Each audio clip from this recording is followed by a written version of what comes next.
ಎಲ್ಲರಿಗೂ ದೇವರ ಮಧುರ ನಾಮದಲ್ಲಿ ಜೈ Christ. Praise the Lord. Shalom.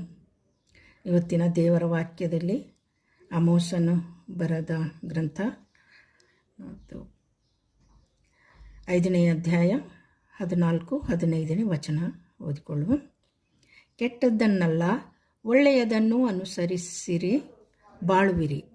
ನೀವು ಅಂದುಕೊಂಡಂತೆ ಸೇನಾಧೀಶ್ವರ ದೇವರಾದ ಯೆಹೋವನು ನಿಮ್ಮ ಸಂಗಡ ಇರುವನು. ಕೆಟ್ಟದ್ದನ್ನು ದ್ವೇಷಿಸಿರಿ, ಒಳ್ಳೆಯದನ್ನು ಪ್ರೀತಿಸಿರಿ. ಚಾವಡಿಯಲ್ಲಿ ನ್ಯಾಯವನ್ನು ಸ್ಥಾಪಿಸಿರಿ. ಒಂದು ವೇಳೆ ಸೇನಾಧೀಶ್ವರ ದೇವರಾದ ಯೆಹೋವನು ಯೋಸೇಫನ ವಂಶದಲ್ಲಿ ಉಳಿದವರಿಗೆ ಪ್ರಸನ್ನನಾದನು. ಹಲ್ಲೆಲೂಯಾ. ಕೆಟ್ಟದ್ದನ್ನು ಬಿಟ್ಟು ಒಳ್ಳೆಯದನ್ನು ಮಾಡಬೇಕು ನಾವು. ದೇವರ ಪರಿಶುದ್ಧ ನಾಮಕ್ಕೆ ಸ್ತೋತ್ರವಾಗಲು. ದೇವರು ಈ ವಚನವನ್ನು ನಮಗೆ ಇವತ್ತು ದಯಪಾಲಿಸಿದ್ದಾನೆ.